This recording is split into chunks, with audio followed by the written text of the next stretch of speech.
Hello and welcome to the Intel Brief. Today is Tuesday, 18 February. I'm your host Daniel, and today we'll be covering the US and Russia has held diplomatic talks in Riyadh. The Israeli Security Cabinet is going to discuss the next phase of the Gaza truce, and pressure mounts on Rwanda as M23 seizes another city. So firstly, high-level talks between the United States and Russia regarding the war in Ukraine have commenced in Saudi Arabia. The US delegation, led by Secretary of State Marco Rubio, includes the National Security Advisor and a special envoy. The Russian team is headed up by the country's foreign minister and President Vladimir Putin's foreign affairs advisor. These discussions mark some of the most significant engagement between Washington and Moscow since Russia's full-scale invasion of Ukraine in February 2022. The meeting signifies a notable shift from previous US administration stance, which avoided public contacts with Russia, believing it was not serious about ending the conflict. Talks aim to prepare for potential negotiations to resolve the Ukrainian conflict, and possibly a meeting between US President Donald Trump and Vladimir Putin. However, neither Ukraine nor European countries were invited to the discussions. Ukrainian President Volodymyr Zelensky, who is also expected in Riyadh for talks with Saudi Arabia, has stated that he has not recognized the legitimacy of these talks for Ukraine. He emphasized that any negotiations to settle the conflict must include his government. So what? It's pretty sad to see, and it seems about as close to a total betrayal of Ukraine as you can get. While yes, peace is the ultimate goal, as I have mentioned previously on this podcast, how we get to this peace is critical, not just for Ukrainian peace, but for the globe. It seems possible that Trump is willing to get a peace deal done at any cost, purely just to improve his ratings and possibly to get a Nobel Peace Prize. It is likely that Ukraine and the EU won't accept whatever is agreed to if it is crazy, but Trump seems likely to be totally withdraw support and also place tariffs on anyone who opposes him. However, it is only a start, and there is plenty more talking that needs to be done. So we'll see how Trump handles these negotiations. And next, Israeli's Security Cabinet is set to meet on Monday to discuss the second phase of the ceasefire with Hamas. The first phase of the truce, which lasted 42 days, has already resulted in the release of 19 hostages from Gaza in exchange for over 1,000 Palestinian prisoners. With the first phase ending in 2 weeks, negotiations for the next phase aimed at securing the release of more hostages and achieving a lasting end to the conflict were supposed to start 2 weeks ago. Currently, around 70 hostages are believed to still be held in Gaza, following their terror attack on Israel on October 7th that triggered the conflict.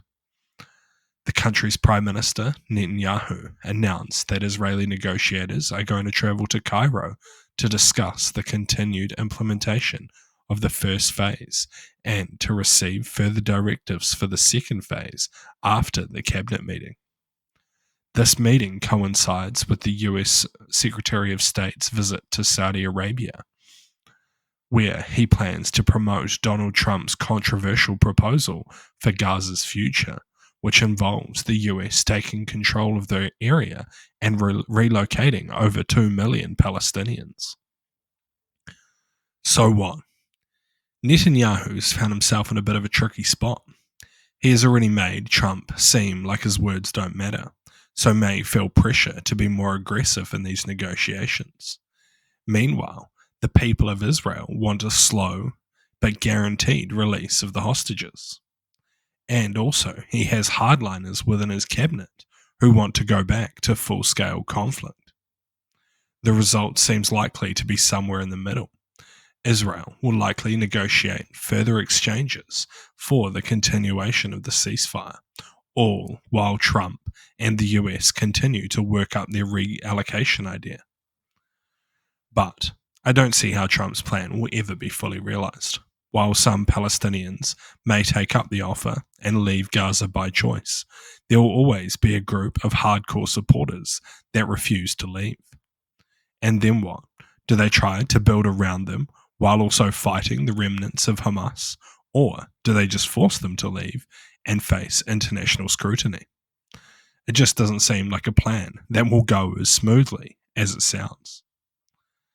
And lastly, in the Eastern Democratic Republic of the Congo, intense fighting between M23 rebel coalition and the Congolese army continues, with the rebels gaining significant territory in South Kivu province.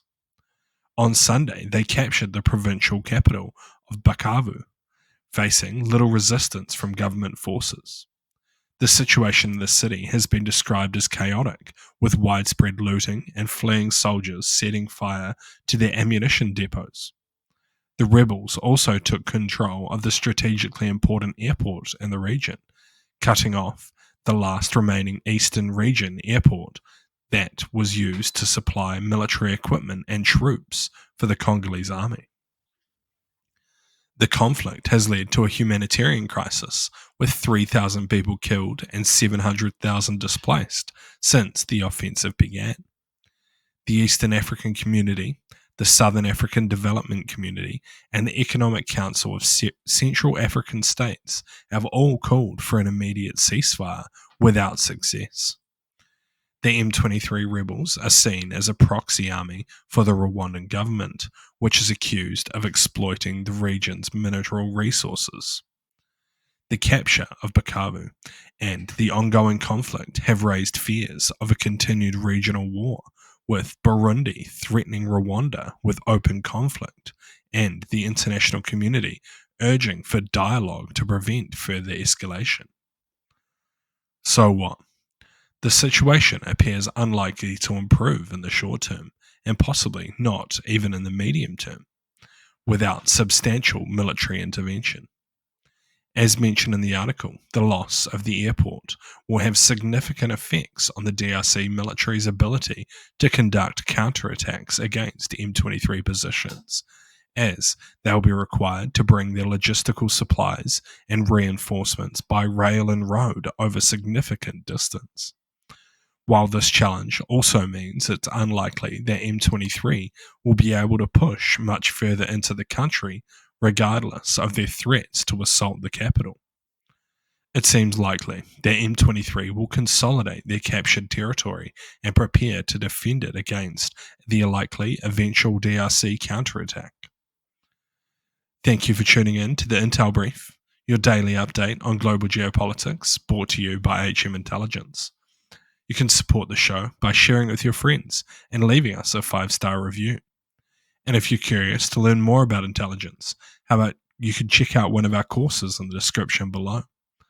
Thank you for listening. I've been your host, Daniel, and I'll see you next time.